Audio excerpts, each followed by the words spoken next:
गाली दी थी और उसने तो गाली दी थी, हम बोली देने को तैयार थे। इतना क्रोध आता, इतनी झुंझलाहट हो जाती, इतना क्रोध आ जाता। क्यों? इसका मतलब है होश नहीं है, अभी बेहोशी बनी हुई। बाहर से ओढ़ ली है हमने धर्म की चादर, राम नाम की चादर, ध्यान की चादर, भीतर तो वही भंगार भरा है। बाहर से किसी चादर की आवश्यकता नहीं, भीतर ठीक करने की आवश्यकता। इसलिए जब पूर्ण होश आएगा तो जीवन व्यवस्थित हो जाएगा। तब हम क्या बोलते हैं, किससे बोलते हैं, क्यों बोलते हैं, कितना बोलते हैं, कब बोलते हैं, इस सब का ज्ञान हमको होगा। अभी हम किसी से झगड़ा कर लेते हैं तब हमको होश आता है, ओह मैंने क्या कर दिया, ये मुझे नहीं करना था। वही होश पहले चाहिए, करने से पहले। हम किसी काम को जब कर लेते हैं और मन में पश्चाताप होना प्रारंभ होता है, तब हम कहते हैं ओह ये मैंने क्या कर दिया। ऐसा सबको कभी न कभी होता होगा कि किसी कार्य को आप कर लेते हैं और वो कार्य गलत हो गया, तब आप पश्चाताप करते हैं, ये मैंने क्या करा, ये तो मुझे बिल्कुल नहीं करना था, अच्छा होता मैं सोच लेता। ये चिंतन पहले कर लीजिए, किसी भी कार्य को करने से पहले। लेकिन हमारा गणित उल्टा है। क्रोध करना हो कभी नहीं सोचते, हिंसा करनी हो कभी नहीं सोचते, लूटमार मचानी हो कभी नहीं सोचते, झूठ बोलना हो कभी नहीं सोचते, लेकिन कहीं सत्य बोलना हो 1000 बार सोचते हैं, सत्संग में जाना हो 1000 बार सोचते हैं, अच्छे काम करना हो बहुत गणित लगाते हैं, उल्टा ही करते हैं। जहां कुछ नहीं सोचना है, सीधे कर्तव्य पथ पर बढ़ जाना है, वहां गणित लगाते हैं, वहां सोचते हैं। और जिस गलत काम को करने के लिए 1000 बार सोचना चाहिए, उसके लिए कुछ नहीं सोचते, उसको ज्यों को त्यों करते चले जाते हैं। इसीलिए हम हमेशा बेहोशी और बेहोशी में जीते हैं। इसीलिए जागरण नहीं आ पाता जीवन में, इसीलिए शांति भी नहीं आती, सुख भी नहीं मिलता। 1000 कोशिशें करते हैं, प्रयास करते हैं, तो मिलता है। किसी बाजार में कहीं रखा तो है नहीं, बिल चुकाए और शांति मिल जाए। वस्तुएं खरीदना सरल है, साधनों को जुटाना सरल है, पर सुख शांति असंभव। कोई भी मूल्य देकर इसे खरीदा नहीं जा सकता, क्योंकि शांति कोई वस्तु नहीं है, सुख कोई वस्तु नहीं है। ये तो एक अवस्था है, ये तो एक स्थिति है जो साधना से आती है, जो समर्पण से आती है, जो श्रद्धा और भक्ति से आती है। और श्रद्धा नहीं है, भक्ति नहीं है, समर्पण नहीं है, साधना नहीं है, तो शांति कभी आ ही नहीं सकती। कोई आदमी सोचता है हमारे पास धन ज्यादा है, गुरुदेव के चरण में चढ़ा देंगे तो शांति मिल जाएगी। गलत सोचता है। गुरुदेव को चढ़ाने के बाद मन में थोड़ा संतोष होगा, हो सकता है थोड़ा अहंकार बढ़ जाए कि मैंने गुरुदेव को बहुत कुछ चढ़ाया, शांति तो मिलेगी नहीं, अहंकार बढ़ जाए।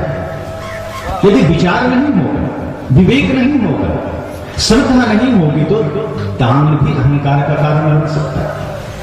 अब बन ही जाता है। बड़े बड़े लोग अगर ज्यादा दान करते हैं तो ज्यादा अहंकार करते हैं, फिर उनके मन में होता है मैं तो इतना दान करता हूं, मुझे क्या जरूरत है पत्तल उठाने की, मुझे क्या जरूरत है थाली धोने की, मुझे क्या आवश्यकता झाड़ू मारने की, झाड़ू मारने के लिए तो गरीब लोग हैं। ये अहंकार हमारे मन में जाता है। लेकिन सदगुरु सीधे शब्दों में कहते हैं अगर ऐसे विचार मन में आ रहे हैं तो दान व्यर्थ गया ही, जीवन भी व्यर्थ चला गया। आप कितना दान करते हैं ये महत्वपूर्ण नहीं है, किस भावना से दान करते हैं, किस समर्पण से दान करते हैं, ये अत्यंत महत्वपूर्ण है। राम सेतु बांधा जा रहा है, बड़े बड़े लोग बड़े बड़े पत्थर डाल रहे थे, एक गिलहरी थी, कंकड़ डाल रही थी। एक बंदर ने मजाक उड़ाया, ये तुम क्या कर रहे हो? तुम्हारे एक कंकड़ डालने से पुल बन जाएगा। श्री राम ने कहा, गलत सोचते हो, तुम्हारी क्षमता पत्थर उठाने की है, बड़े पत्थर तुम उठा रहे हो, उसकी क्षमता कंकड़ उठाने की है, वो उठा रही है। वस्तु को मत देखो, तुम कितना उठा रहे हो, वो कितना उठा रही है। भावना को देखो, भीतर के भाव को देखो। जिस अवस्था में है, जिस स्थिति में है, उस हिसाब से एक कंकड़ भी तुमसे ज्यादा श्रद्धा रखती, एक कंकड़ भी तुमसे ज्यादा महत्वपूर्ण है, तुमसे ज्यादा वजनदार है। महत्व यही है, हम कितना देते हैं, वो महत्व में किस भावना से देते हैं। तो यही बात है, अगर विचार नहीं है, विवेक नहीं है, तो वही दान अहंकार का कारण है। फिर जीवन में शांति नहीं आएगी। तो शांति धन से कहां मिले? शांति के लिए तो साधना चाहिए, समर्पण चाहिए। और ऐसे समर्पण तो बड़े बड़े तपस्वियों को भी नहीं मिलते। शांति कह देना बड़ा सरल है, इसको उपलब्ध होना बहुत तपस्या चाहिए। तपस्या भी ऐसी, जब सोवो तब करो दंडवत, भाव मिटाओ दूजा, जहां जहां डोलो सो परिक्रमा, जो कुछ करो सो पूजा। ऐसी तपस्या चाहिए। सोते जागते उठते बैठते, सुबह शाम आठों याम, हर पल हर श्वास में वही श्रद्धा, वही समर्पण, वही एकाग्र मन, वही गुरुदेव के प्रति श्रद्धा, समर्पण, भक्ति, उसको कभी विदा न हो। तब शांति कैसे मिलेगी, इसका पथ प्रदर्शित होता है। लेकिन हम सहज पाना चाहते हैं। एक आदमी था, स्कूटर से कहीं जा रहा था, अचानक स्कूटर लगाया, सड़क पर उतरा नहीं, चालू ही था। वहीं से कहता है, एक महात्मा खड़े थे, महात्मा जी हमें बताइए शांति कैसे मिलेगी?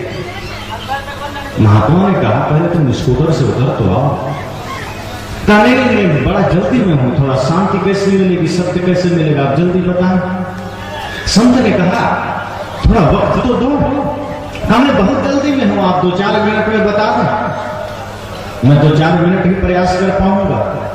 संत ने कहा, जिस सत्य का अनुभव, जिस शांति की अनुभूति हमारे संत मुनि ऋषि मुनियों ने गिरी कंदरा और गुफा में किया, एकांत स्थलों में बैठकर किया, अपने जीवन को साधना और तपस्या में उतार कर किया, उसे तुम 5 मिनट में स्कूटर पर बैठे बैठे पाना चाहते हो? असंभव है। ये तो मजाक है। संसार की वस्तुओं को पाने के लिए तुम 24 घंटे झोंके जा रहे हो, 24 घंटे न्यौछावर किए जा रहे हो, अपने प्राण तक की परवाह नहीं करते संसार को पाने के लिए।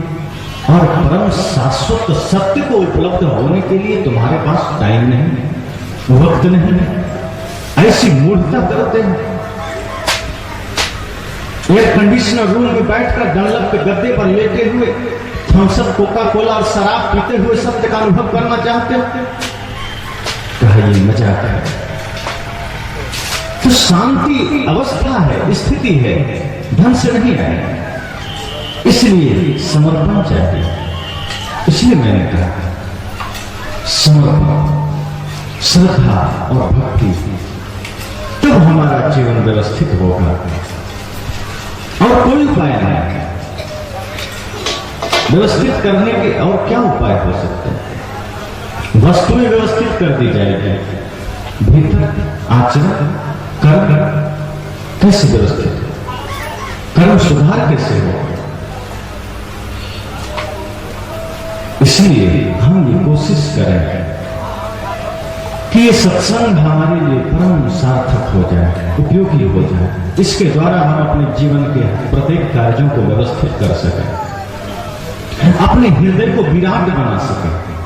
अभी हमारा हृदय बड़ा क्षुद्र है, बड़ा संकुचित है, बहुत प्रेम की कमी है अभी हृदय में, सत्य की कमी है। अभी हमारा सत्य,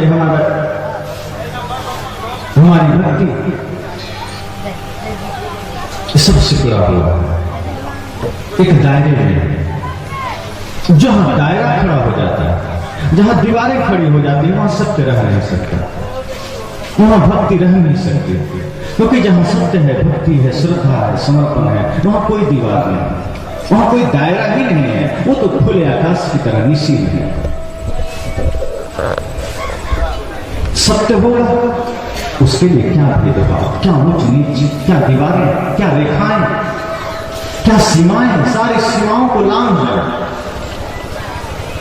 वहां न ऊंच नीच का भेदभाव है, न धनी गरीब का भेदभाव, न छुआछूत है, न हिंदू मुस्लिम है, न देश प्रदेश है, कुछ नहीं। वहां तो जैसे ब्रह्मांड में सारे ग्रह नक्षत्र सूर्य चांद तारे एक साथ हैं, किसी में कोई भेदभाव। न सूरज कभी भेदभाव करता है, न चंद्रमा का कोई भेदभाव। उसी चंद्रमा को देखकर मुस्लिम भाई ईद मनाते हैं, उसी चंद्रमा को देखकर हिंदू महिलाएं करवा चौथ का व्रत रखती है। चंद्रमा भेद कहां करते? वही सूर्य की पूजा हम करते हैं, कहते हैं हमारा देवता है, वही सूर्य पाकिस्तान में बड़े मजे से उगता है, अफगानिस्तान में भी दर्शन देता है, भारत के अलावा सारे देशों में दर्शन देता है। उसमें कहां भेदभाव? ये हवा, ये श्वास जो हम ले रहे हैं, कहते हैं ये वायु देवता तो हिंदुओं के देवता हैं, इसमें कहां कोई भेदभाव? सारी दुनिया के लोगों को ऑक्सीजन मिल रहा है, ये हवा मिल रही है। धरती जिसे हम मां कहते हैं, ऐसा तो नहीं कि भारत तक ही सीमित हो। जहां जहां लोग हैं वहां धरती मौजूद है, कोई भेदभाव नहीं, आग में कोई भेदभाव नहीं। सारी प्रकृति जगत भेदभाव रहित है, निसीम है। प्रेम का एक खुला सागर, खुला आकाश विराटतम स्वरूप है। आपस में इतना सामंजस्य है, वो हम अनुभव नहीं कर पाते, इसलिए हमारा जीवन अव्यवस्थित है। हर कदम पर हमने हर चीज को बांट लिया, हर विभाग हमने अलग अलग कर दिए, इसलिए अव्यवस्थाएं आई, विकृतियां आई, दुख आए। लेकिन विचार कर और अपने सारी अव्यवस्थाओं को दूर करके परम शांति, परम आनंद की अनुभूति करें, नहीं संभव है। गुरुदेव के सानिध्य में ही संभव है।